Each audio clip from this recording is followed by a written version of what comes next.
This just in, number 2 Kansas avoiding the upset at home, facing TCU. Jameer Nelson had a good look at it, but it just misses the basket.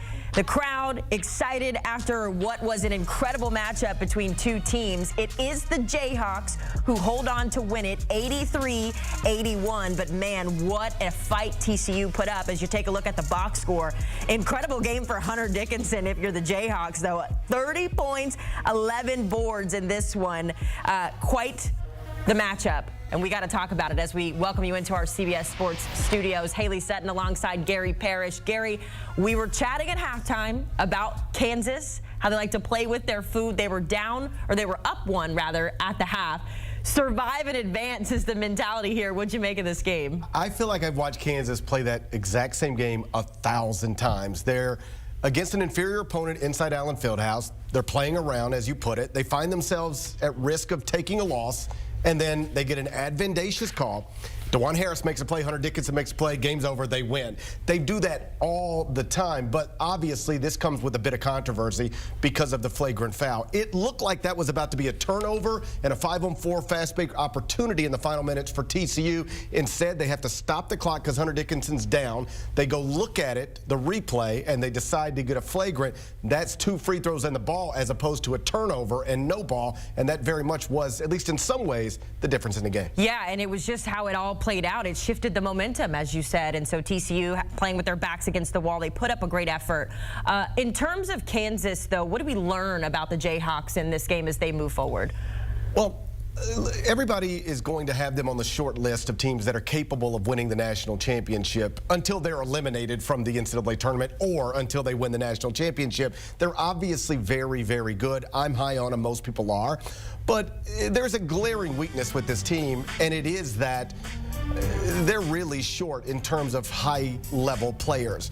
Now, Marco Jackson was supposed to be a 5-star freshman, impactful guy at the 2 guard. He hasn't been. Nick Timberlake was supposed to be a high-level, impactful guard from the transfer portal. He hasn't been. So really, Kansas has got like 4 excellent players and then a bunch of role players. That might be enough to get it done when Bill Self is your coach. But even if this team is still sitting here in January with just 1 loss, they have shown quite a bit of signs that they're not quite the top-tier team we expected them to be. Feels like March already. Gary, thank you so much. You can catch Gary Parrish on his podcast with the Eye on College Basketball. I'm sure him and Matt Norlander will have a lot to talk about after this weekend's exciting games. You can scan that QR code on your screen or listen in wherever you get your podcasts.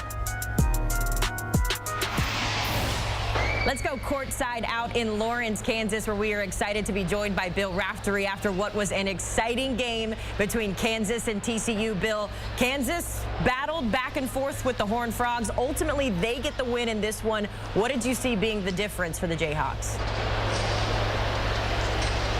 Well, for us, it was maybe one of the most enjoyable games that we've been involved in. Just the speed of the game and the talent level, the competitiveness. And, you know, sadly, I guess the end of the game when Dickinson, an inadvertent elbow was ruled a flagrant 1 and sort of changed the complexion of the game. But just an outstanding performance. And talking about Dickinson, that's as good as I've seen him play.